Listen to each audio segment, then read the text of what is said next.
Algunas de las cosas ya las han tratado durante el curso, otras simplemente vamos a comentar que tienen que aprenderlas en algún momento, aunque no se traten en profundidad dentro de este curso, pero que a la larga o a la corta, cuando se enfrenten a los problemas relacionados con la telemedicina, los tendrán que tener en cuenta. En primer lugar, cuando se estudia la telemedicina o cuando se estudia cualquier materia, lo primero que se tiene que hacer es una historia. La historia, en este caso, se inicia en 1924. Aquí ven, esto es una revista, Radio News, del año 24, que fue cuando se empezaba a utilizar y a implantar. Ay Dios, empezaremos bien. Empezaba a utilizar y a implantar la radio en todos los niveles.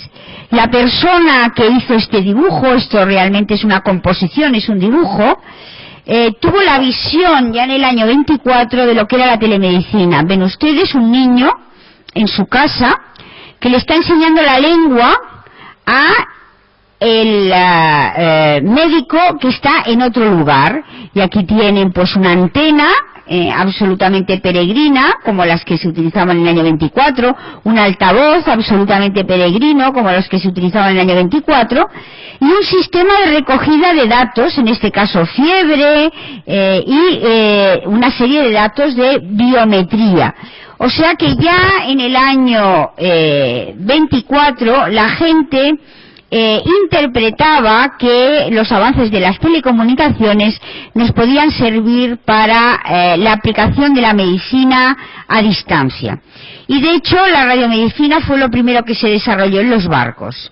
The comment is that this is the first law in the year 24 when the radio have been widespread used, and that the main applications on telemedicine were in the ships primarily. Dentro de la historia de la telemedicina, las Islas Canarias tienen pues un lugar importante. ¿Por qué un lugar importante? Porque en el año 90 nosotros teníamos, puesto por el CATAI, una red de videoteléfonos de alta resolución que era la envidia pues de todo el mundo. Luego ya el estándar de videotelefonía de alta resolución con imágenes estáticas pasó a la videotelefonía en movimiento y se quedaron totalmente obsoletos. Pero lo que sí todavía nadie ha hecho es lo que nosotros hicimos en el año 90, que es la cuantificación del contenido de DNA de las células a distancia. Nosotros fuimos pioneros en el mundo y continuamos siendo los pioneros en esta temática. Han de pensar que la primera línea RDSI española se puso en Canarias y se puso para la utilización de la telemedicina, que la primera facultad de medicina que enseñó telemedicina fue la nuestra en el año 97, que la primera cátedra UNESCO y la única todavía en el momento de telemedicina fue la nuestra en el año 99, que en el año 99 empezó la andadura de nuestros proyectos europeos, fuera de los proyectos docentes, que ya los teníamos con anterioridad, y a partir de ahí pues se han ido desarrollando una serie de proyectos europeos que incluyen también el intercambio de estudiantes con Estados Unidos. Simultáneamente en España pues también se fue desarrollando la telemedicina y lo único que quiero hacer es hincapié es que hay una cátedra de telemedicina en la Universidad Complutense de Madrid, financiada por Telefónica, que no es una cátedra académica, pero que bueno, que en cualquier caso fue en el año 2000 cuando nosotros la obtuvimos ya en el año 99. Y me voy a parar un poquito en el capítulo 2 de nuestro libro, que explica los mínimos requerimientos tecnológicos. ¿Por qué? Pues porque casi toda la tecnología va asociada a una serie de estándares que nosotros tenemos que conocer. Algunos de ellos han aparecido, algunos de ellos se les ha hecho hincapié en cursos previos y otros se les ha hecho hincapié fundamentalmente este año. Por ejemplo, de la historia clínica electrónica es muy importante los estándares de mensajería EDIFACT y HL7. El HL7 ha salido este año, pero tiene que salir más todavía. Toda la mensajería de información de los aparatos médicos con la integración de la historia clínica electrónica tiene que tener lugar a través de HL7. Y oímos en los días pasados algo tan poco correcto como que en alguna de las historias clínicas que vimos dice que se pasaban los mensajes en formato de texto. Bueno, pues eso no cumple los mínimos estándares. Es obvio que los pases como los pases los puedes leer y los puedes introducir en otra base de datos, pero los requerimientos de estandarización y de integración de las aplicaciones requieren la utilización del HL7. The HL7 environment is mainly devoted to messaging, and all the electronic clinical records should connect with the medical devices and take the data from the medical devices using the standard of the HL7. También la historia clínica electrónica tiene una serie de estándares aceptados ya por la Comisión Europea y no tiene sentido inventar una nueva historia clínica electrónica que no cumpla con los estándares. Vuelvo a repetir, sí que es verdad que si ustedes inventan una historia clínica electrónica pues les va a funcionar igual que cualquier otra, pero no tiene sentido que luego no la puedan integrar con otras aplicaciones comerciales del mercado que siguen los estándares, y los estándares se siguen precisamente para que las aplicaciones sean compatibles. En el caso de los lectores de tarjetas inteligentes o en el caso de los puertos USB, los interfaces tienen que tener un estándar determinado para que se puedan leer. Y este año han visto ustedes una gran cantidad sobre algo que no habíamos visto en años precedentes, que era el estándar 509. This year we have been focusing mainly in the X509 standard for the certificates and for the digital signature, for the attribute certificates and role certificates. And we know that there is a basic X509 in which there are several extensions, version 1, version 3, version 2, and in version 3 we have the extensions of the privilege management infrastructure, and in the next version we will have also the role certificates. Lo que hemos visto estos días es que en el estándar 509, en la versión 3, ya teníamos la extensión para la infraestructura de manejo de privilegios, en donde se aceptaban los certificados de atributos, y luego también se aceptaban los certificados de roles. En cuanto a los formatos de imagen médica siempre son los DICOM. El formato DICOM es un formato bastante complejo que no es estrictamente necesario para muchas de las aplicaciones de medicina, pero que en el caso de la radiología es estrictamente necesario. ¿Por qué? Porque tiene una cabecera que está tremendamente pensada para las transacciones electrónicas en un entorno radiológico, y de hecho si ustedes van a ver la radiología en el hospital universitario, la radiología digital, es decir, un PACS, lo que se conoce con el nombre de Picture Archiving and Communication System, todo el manejo de imágenes se hacen con formato DICOM.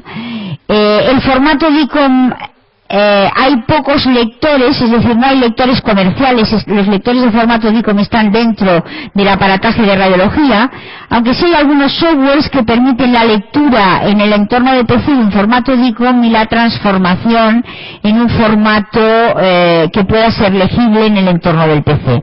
porque un formato DICOM no es legible en un entorno de PC, si lo es en un entorno de monitores especiales radiológicos que tienen una pantalla prácticamente 3 veces mayor que un PC normal.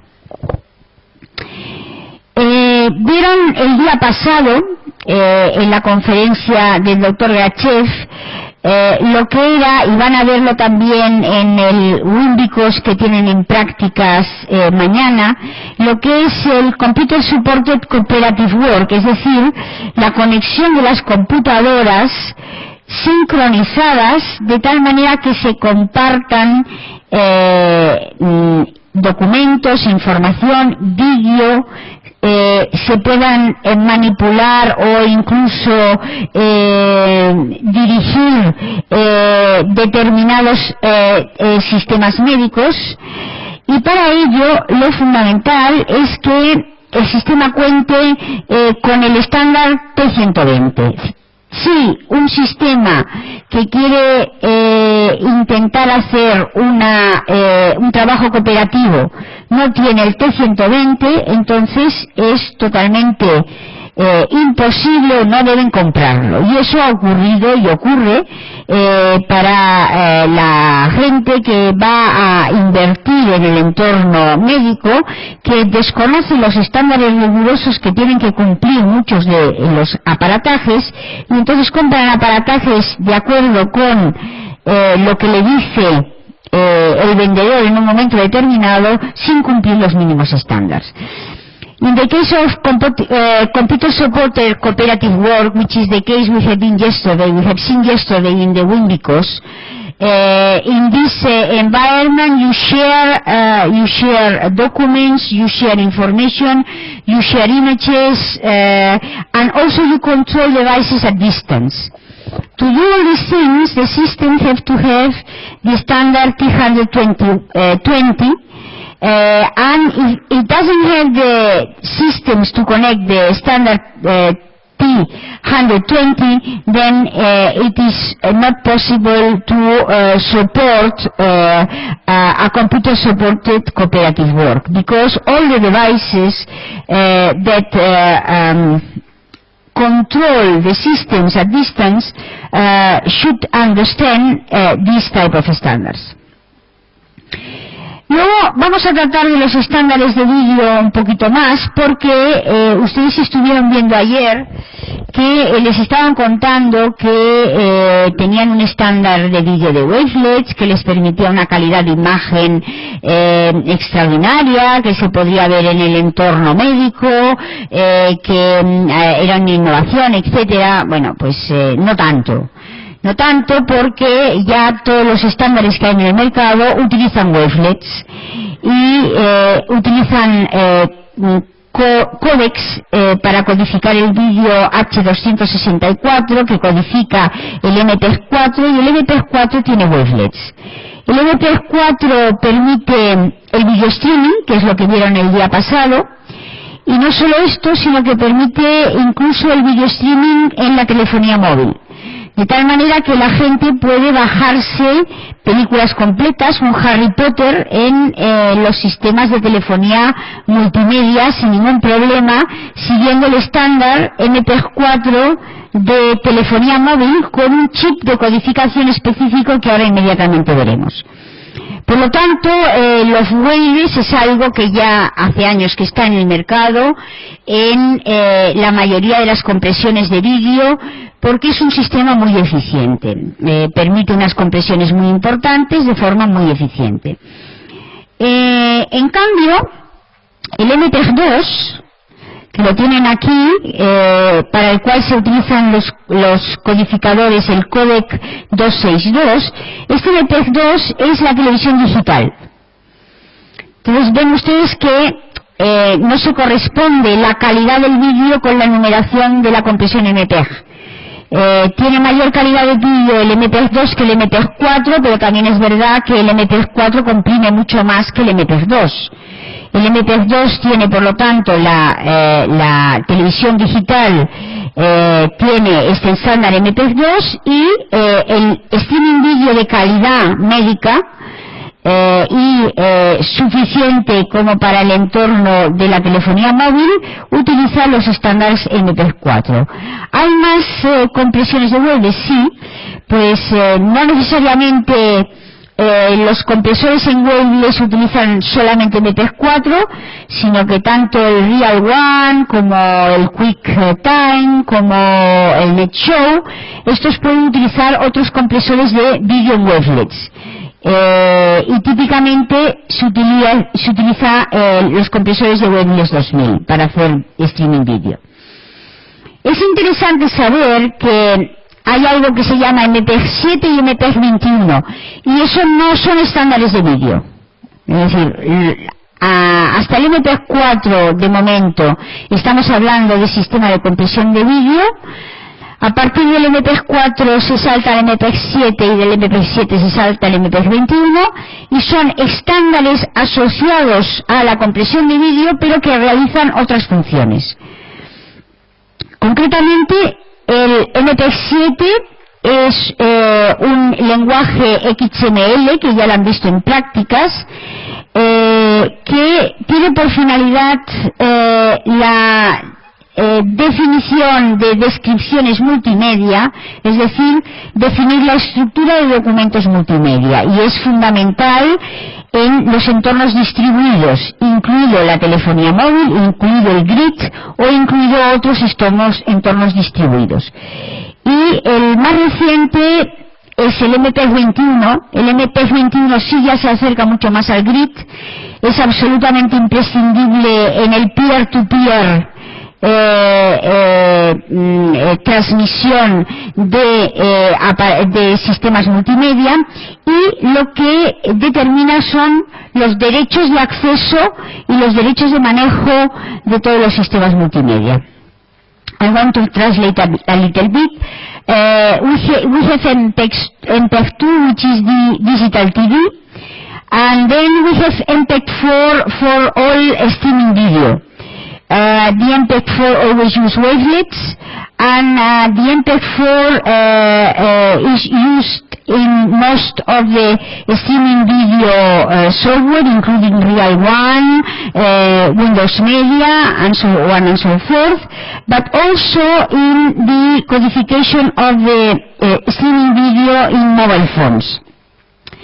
And therefore, those mobile phones that can download real videos, including, for example, Harry Potter or any kind of real videos on the mobile phones, use an MPEG-4 codification, but having a special chip that we will see. An important issue is that the name MPEG-7 and MPEG-21 does not regard to video compression, but is related to other systems which are essential to manage multimedia data, including video. The MPEG-7 stands for the XML, so Extensive Markup Language for Multimedia Description Definition. And the MPEG-21 stands for the Digital Right Management in Peer-to-Peer Transmission of Multimedia Data. Therefore, this is used also in grid environment. Here. Una cosa son los estándares de la codificación de vídeo, y otros son las imágenes que se producen en esta codificación de vídeo. Aquí tienen los formatos de las imágenes que se producen en estos tipos de codificadores de vídeo. Así ven, por ejemplo, que en el MPEG-2, en el de la televisión digital, de alta calidad, de alta definición, lo que tiene mayor definición, número de píxeles por espacio, es el Full D1, el formato de 1. En cambio, en la videotelefonía, que ahora mismo veremos, en la videotelefonía de baja resolución, tenemos el estándar CIF. Las imágenes que veremos son de estándar CIF en mayor o menor calidad. Y en el MPEG-4, sin embargo, observen ustedes que el vídeo que se obtiene, por supuesto pueden tener un vídeo de buena calidad que pueden ustedes ver en un móvil, pero también pueden obtener en MP4 un vídeo de calidad como una televisión digital. Así ven, por ejemplo, que el Half D1, que sería la mitad del tamaño de una televisión digital normal, está también soportado por el estándar de vídeo MP4 con el códec H264. Entonces vamos a ver un poco la calidad de vídeo. Mientras les estoy contando esto, vamos a hacer dos tipos de conexiones para que vean la calidad de vídeo. La primera vamos a hacerla a un lugar que además desconocen que conectamos con él, que es la sala de conferencias de Sony, que siempre la tienen abierta y nos sirve a nosotros para testear la videoconferencia. Como este año no hemos hecho videoconferencia con ninguno de los conferenciantes, ahora vamos a ver un poquito la calidad de imagen. Tenemos que pasar al vídeo, ¿no? Verán que la calidad de imagen es muy buena, sobre todo si la calidad de imagen fuera la calidad de imagen en movimiento, verían que es muy buena calidad. Aquí estamos nosotros, esto es lo que se denomina picture into picture, o sea, imagen dentro de imagen, y esta es la imagen que nosotros estamos obteniendo del otro lado con 3 líneas RDSI. Eso es lo mínimo, 3 líneas RDSI que cada una tiene 2 canales 64, o sea que son 128 por 3, 364 creo. Esa es la mínima calidad que se puede obtener en el caso de que hagamos transmisiones médicas, pero eso no permite el diagnóstico. This is the minimum quality that we have to get when we do medical transmissions, but this doesn't allow us to make a diagnosis. It could be tentative, but it's not enough. Pero, por ejemplo, con esta calidad de vídeo, es decir, con 3 líneas RDSI, nosotros hemos visto en otras sesiones, operaciones a corazón abierto con un realismo absolutamente increíble. With this quality of images we have seen in other winter courses real direct heart operation with a real incredible quality. Ahora vamos a cortar ahí y vamos a conectar solamente con 2 líneas RDSI. El formato de la imagen es la misma, estamos en el formato CIF, en videotelefonía RDSI, por lo tanto en el estándar 261, en el códec 261-263, pero claro, según el ancho de banda que tengamos, el códec en sí mismo realiza una mayor o menor compresión. We are using the same codec, 261-263. The format is CIF, the standard image is CIF, but in this case we are going to connect only with 2 ISDN lines. The previous was 3 ISDN lines, now we are going to connect in 2 ISDN lines. And as you can see here, the image is pixelated. Como pueden ver aquí, esta es la imagen de nuestro laboratorio, la imagen está absolutamente pixelada, ¿no? Ven ustedes que se ven los cuadritos de la pixelación de la imagen. ¿Por qué? Pues que el códec en sí mismo hace una mayor compresión de vídeo cuando está transmitiendo por un canal que tiene menor ancho de banda. Why? Because the codec do compress more when it's using a channel with less bandwidth. Therefore, as much as number of lines you get, less compression you get, better quality you have. You understand? Entonces, cuando más líneas ustedes tengan, menos compresión están teniendo por el mismo códec y por lo tanto más calidad de imagen. ¿Entendido? Bueno, pues ya con esto creo que ya tenemos una idea de la diferencia que puede haber. Recuerden, en el entorno médico lo mínimo que tienen que tener siempre son 3 líneas RDSI y a partir de más líneas RDSI ya tienen calidad de imagen. Lo que estábamos viendo era esto, era un estándar CIF en H261-263. Y recuerden que si nosotros hubiéramos transmitido en un entorno MPEG, hubiéramos podido conseguir un estándar 4 CIF. ¿Por qué tengo este paréntesis aquí de 4 CIF de 16 CIF? Porque siempre se había dicho que la videotelefonía normal permitiría a la larga tener un estándar 4 CIF o un estándar 16 CIF. Un estándar 16 CIF ya sería un estándar que permitiría calidad médica. El hecho real es que el 261-263 no lo ha permitido, y el 4 CIF ha pasado a formar parte de la telefonía con codificación 264 y compresión MP4. Y el 16 CIF, que llevamos casi 20 años esperándolo, todavía no está en el mercado. También es verdad que el MPEG tiene un estándar half de 1 que es comparable a un 16 CIF, es decir, que realmente estaríamos cubriendo el 4 CIF y 16 CIF en este estándar MPEG 4.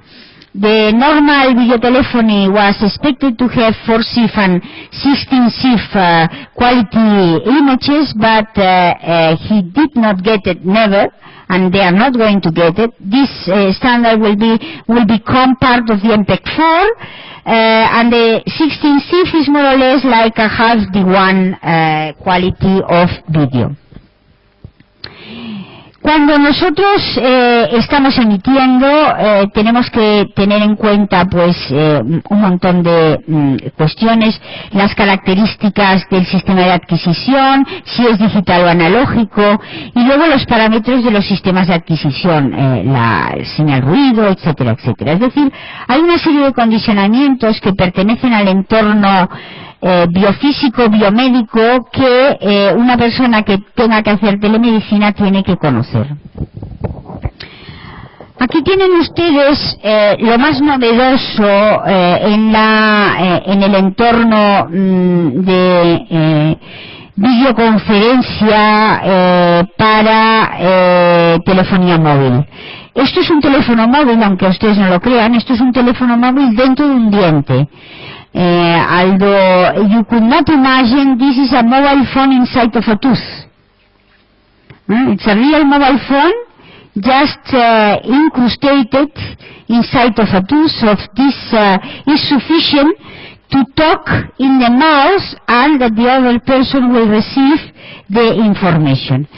Este es otro videoteléfono que funciona en un reloj. Este es un videoteléfono que además tiene la función de ser un lápiz, y este otro de aquí es un videoteléfono muy parecido al Vaio, porque es de Sony, es de la siguiente generación del Vaio, pero que cabe, como ustedes ven, en la palma de la mano. Aquí ven la palma de la mano. Aquí ven la palma de la mano. Y las características de la videotelefonía. Todos estos videoteléfonos, no porque el incluido en el diente tiene como única finalidad la emisión de voz, pero todos los demás videoteléfonos soportan el estándar MP4 de transmisión de vídeo por videotelefonía. Pero para eso utilizan un chip especial de vídeo generado por Geos, que es el A2 Video. Y muchos de ellos utilizan no solamente MP4 sino Packet Video. In order to receive video MPEG-4 for the video telephony, you require the special chip that allowed you to process the MPEG-4 compression. And this chip used in the handset of the video telephony is the A2 Video ASCII chip that support not only MPEG but also Packet Video. Por supuesto, wavelets tienen disponibles compresión por wavelets, y esta es la razón por la que he puesto esta imagen. La compresión por wavelet la tienen disponible gratuitamente en internet sin ningún problema. I just took this because the wavelet compression is fully available in internet without any cost.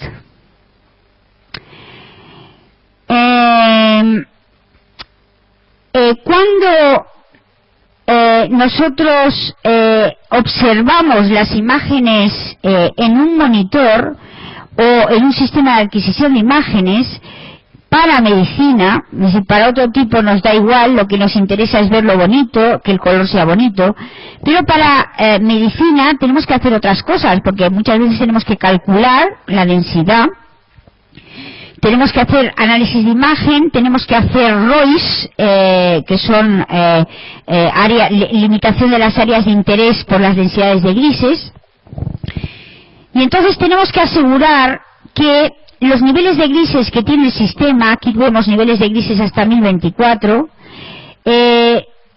tienen una correlación adecuada con la densidad óptica de la imagen que nosotros estamos viendo. Es decir, que no es tan sencillo en medicina como en cualquier otro sistema de vídeo, poner una imagen, decir, ay, qué bonita, me gusta mucho, perfecto. No, en medicina requerimos una serie de datos que estrictamente nos permitan calificar la imagen como imagen de calidad que nos permita diagnóstico. We are talking of the fact that it's not the same an image for multimedia applications like cinema or other multimedia application that for medical issues. For medical issues we require that extremely quality data to make the diagnosis. Therefore, it's not just an optical perception, but also a quantification through the computer that allows us to make the diagnosis. Cuando nosotros tenemos un monitor, tenemos que considerar una serie de cuestiones, como es, por ejemplo, la corrección gamma. La corrección gamma hace que nosotros veamos las cosas igual que las vemos en el ojo habitualmente. ¿Por qué? Porque nuestro ojo tiene una respuesta logarítmica y la corrección gamma del monitor lo que hace es imitar la respuesta logarítmica del ojo. Si el monitor tiene una respuesta logarítmica incorrecta, nosotros vemos las cosas deformadas en el monitor, las vemos desvirtuadas en el monitor y por lo tanto no nos sirven para el diagnóstico. Por lo tanto, no podemos coger cualquier monitor alegremente para hacer un diagnóstico determinado porque el monitor necesita tener estrictamente controles de calidad. I was mentioned that the gamma correction is the one that allow us to have the same response as our eye.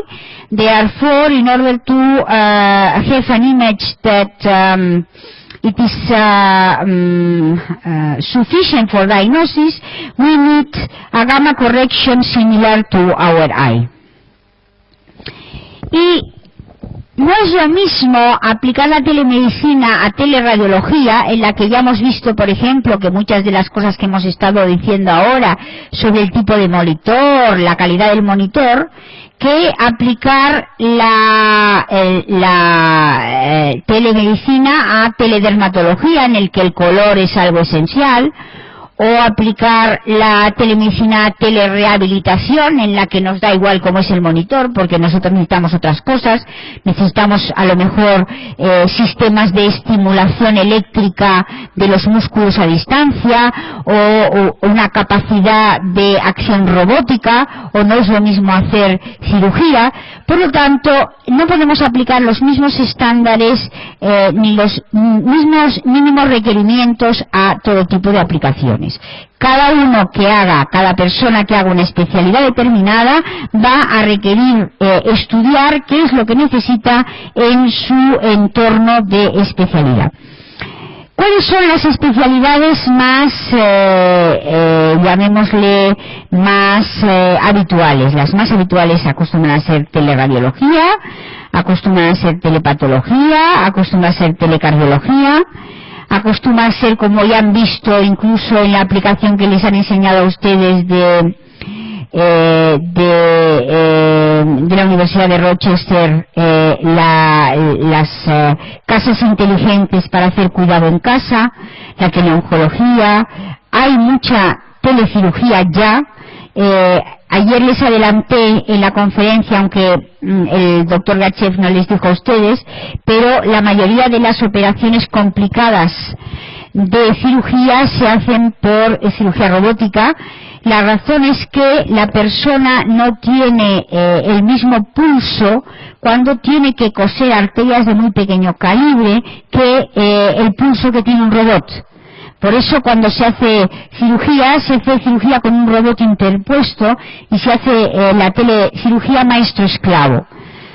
Aunque se haga en una habitación de al lado o aunque se haga cerca del enfermo, en el fondo es telecirugía porque no estamos tocando al enfermo directamente.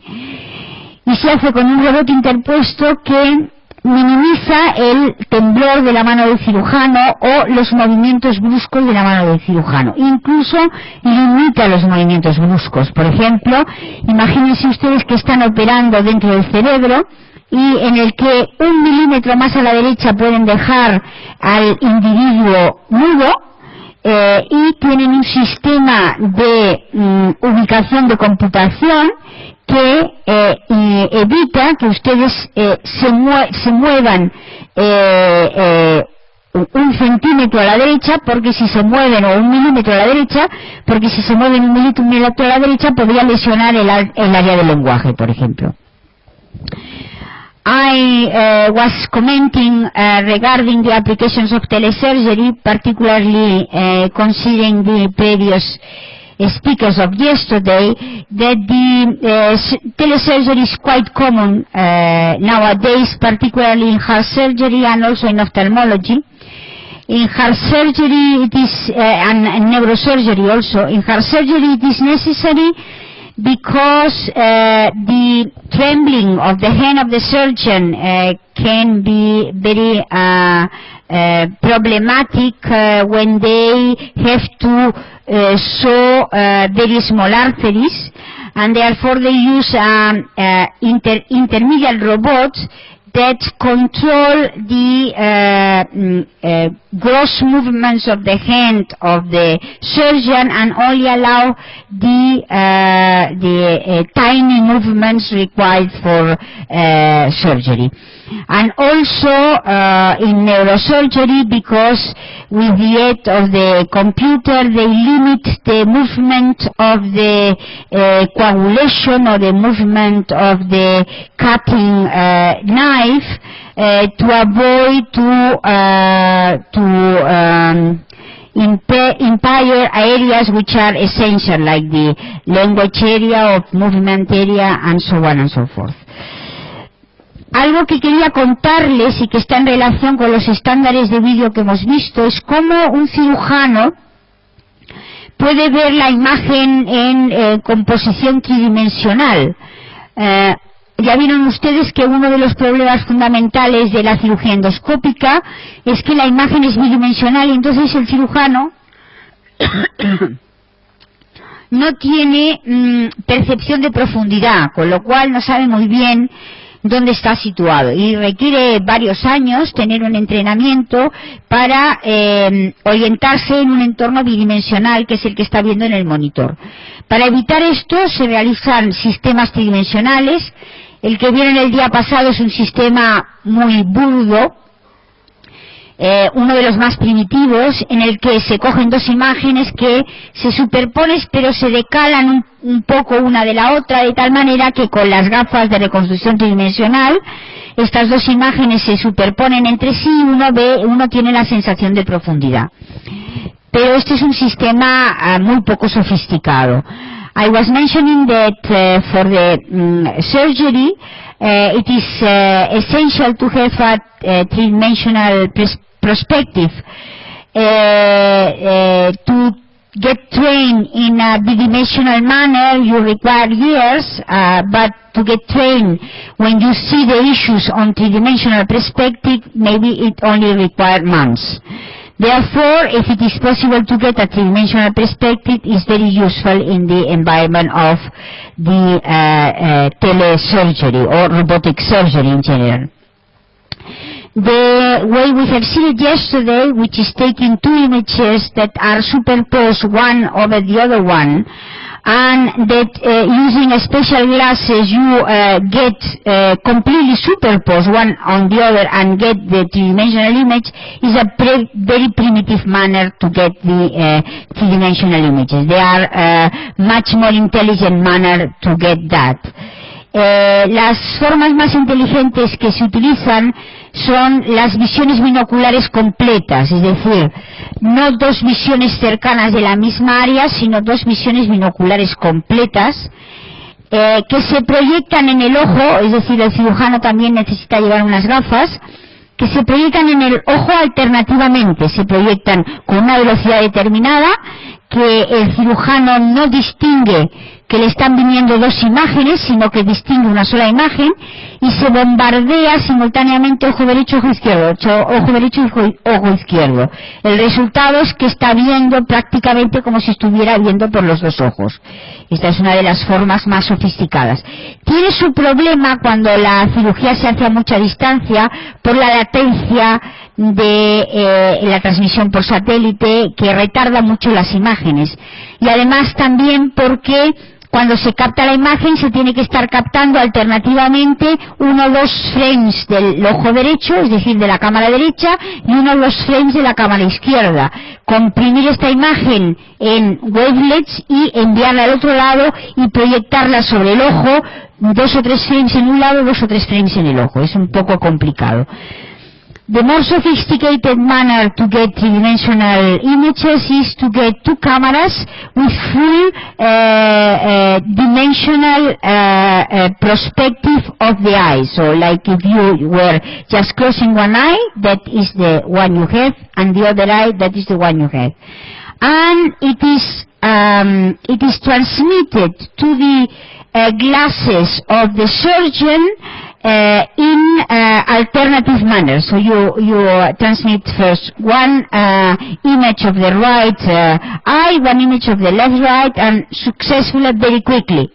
In such a way that the surgeon cannot really realize that they are getting two images, one of each eye, but just one image because it's very quick.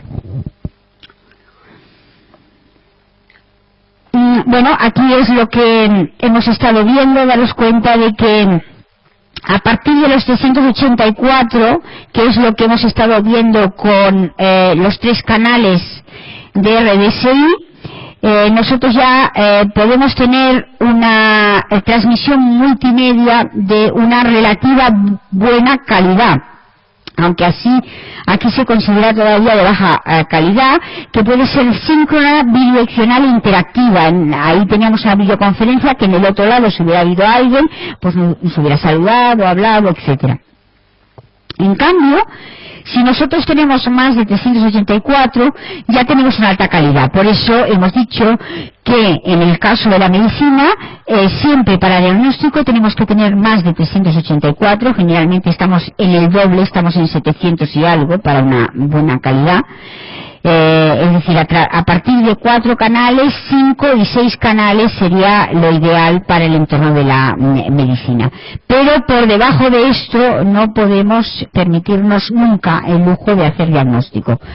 For medicine, we have to have at least the 3 channels we have seen in here, so we are at this level, low multimedia quality image, which is synchron and bidirectional and interactive, but for diagnostic purposes, we always need at least more than that, and in general is a double than that, so around 700 something. En el entorno médico, vuelvo a repetir, no es como en el cine, que uno puede tener una imagen más o menos bonita y pasárselo bien y nada más. En el entorno médico todo se tiene que testear para saber si tiene calidad diagnóstica, si puede producirse un error diagnóstico utilizando los sistemas de telemedicina. Y por ello las personas que se dediquen a la telemedicina tienen que hacer un enorme esfuerzo en poner en funcionamiento los sistemas de control de calidad. Pero aquí tenemos un un pequeño problema. Una cosa es el control de calidad de la medicina que nosotros proporcionamos. So one thing is the quality control of the medicine that we provide, and another issue is the control that the telecommunication channels allow us to have. Y otro problema totalmente diferente es la calidad que las telecomunicaciones nos permiten. ¿Qué pasa si nosotros estamos en una operación quirúrgica de cataratas a distancia y en ese momento la línea se nos cae? O como nos ha ocurrido esta mañana, hubiéramos utilizado Internet dentro de la Facultad de Medicina y el servidor se ha caído esta mañana en la Universidad de La Laguna. ¿Quién sería el responsable de que nosotros hubiéramos dejado ciego a aquella persona? Pues esto la ley todavía no lo aclara. Yo entiendo que el responsable sería el sistema de telecomunicaciones, porque el médico no tiene ninguna culpa, pero no sabemos todavía quién es el responsable, y por eso la gente no se atreve a hacer muchas cosas, porque todavía no hay leyes suficientes que delimiten la responsabilidad de la gente. Está claro que Internet va a formar parte de todo el entorno de telemedicina, y está claro que uno de los primeros problemas de Internet es la privacidad, el control de la privacidad y seguridad. Este año prácticamente el tema monográfico del curso es el control de la privacidad y seguridad, por lo tanto no vamos a entrar en ello. Prácticamente todos los conferenciantes han tratado el tema de la privacidad y seguridad en el entorno de Internet, pero es obvio que también tenemos la capacidad multimedia. Ya hemos visto que ahora con la compresión por Wireless CMPEG pues mejorábamos mucho la capacidad multimedia del entorno y la calidad de los servicios, es decir, cuando nosotros establecemos una conexión, que esa conexión no se nos caiga. En el entorno de teletrabajo, y aquí estaríamos hablando un poquito de lo que hablamos del grid, porque en el entorno de teletrabajo nosotros tenemos que programar lo que es la agenda, el scheduling. Eso es lo más importante, es decir, cuándo está disponible un médico, si podemos conectar en ese momento con este médico, cuándo está disponible un profesor online, cuándo ese profesor da una lección online, cuándo tenemos el aparato disponible en el otro lado. Es decir, tenemos que tener como un planning, como una agenda de recursos que en un momento determinado podamos utilizar. Y para eso tenemos que tener un control muy importante, que en el entorno hasta ahora de e-learning, por ejemplo, se hacía con personal. Teníamos un sistema, un personal que determinaba quién estaba disponible y hacía toda la agenda de actuación, pero que hoy en día ya hemos visto que tenemos herramientas informáticas que nos permiten hacerlas, y estándares del entorno grid o fuera del entorno grid, como el MPEG 21, que nos permiten gestionar todas estas cuestiones de teletrabajo y de agenda de teletrabajo. In the case of the teleworking, we have to face a little bit part of the standards of the grid that allow to have distributed resources available for the users. And part of the standards we have been talking, like the MPEG 21, for scheduling, multimedia data, it's essential. Previously, things have been done through a manager that take the timetable and allocate the resources according to the timetable, but now we have tools very sophisticated, including tools from the grid architecture and infrastructure that allow to do this very efficiently. Para la seguridad y privacidad de los datos, no hemos dicho que ya no tenemos que repetir de nuevo esto, pero sí recordar las propiedades de la sensibilidad de los datos personales, que es el CIT. Los datos personales tienen que ser confidenciales, íntegros y disponibles. ese es el CIT, y luego las 5 propiedades para la utilización de datos médicos. Tienen que mantener la seguridad, deben permitir el borrado, la rectificación o el bloqueo para que no se pueda borrar. Necesita terceras partes de seguridad, es decir, notarios electrónicos. Se requiere una autentificación del usuario y se requiere demostrar el origen y el contenido de los datos, es decir, no violar ni el origen ni el contenido de los datos. Todo esto se realiza con un entorno de PKI y con un entorno de firma electrónica para la identificación personal. Las leyes que cubren la seguridad para nosotros, las europeas son estas, the European Laws and these are Spanish Laws, la ley orgánica de protección de los datos personales y su desarrollo como Real Decreto, que nos dice que los datos del entorno médico son datos con seguridad alta y que por lo tanto requieren mecanismos de seguridad alta.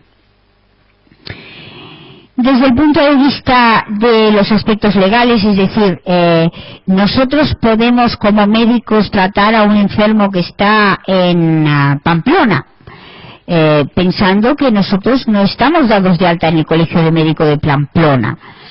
¿Podemos hacerlo?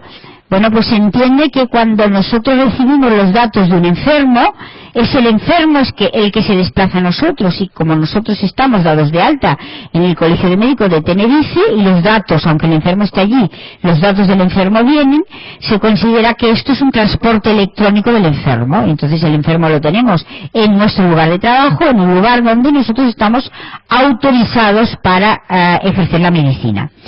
De todas maneras, esto está cambiando y la gente es consciente.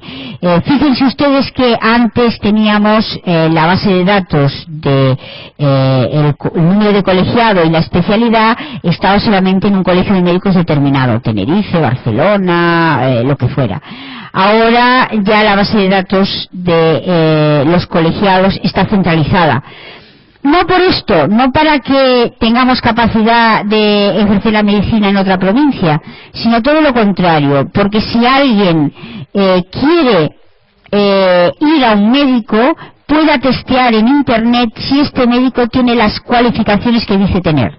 De tal manera que hay un web del Colegio de Médicos de Español, centralizado en Madrid, en el que está todo el listado de todos los colegiados españoles, y si una persona va a un médico, fulanito de tal, con este número de colegiado, puede ir al web y comprobar si este señor dice ser lo que es decir, especialista de pediatría, y a lo mejor solamente es especialista de medicina general.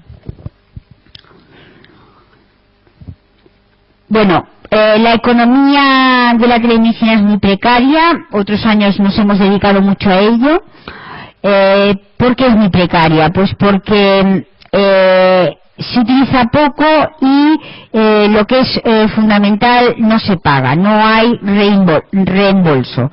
Es decir, la gente que hace telemedicina no está considerada como que está realizando un acto médico, y esto pues es lo que hace que dificulte la implicación de la telemedicina.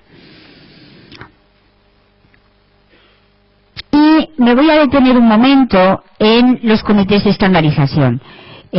No piensen ustedes que la gente no está trabajando en profundidad y con seriedad en todos los entornos de la telemedicina y todos los entornos de la informática médica.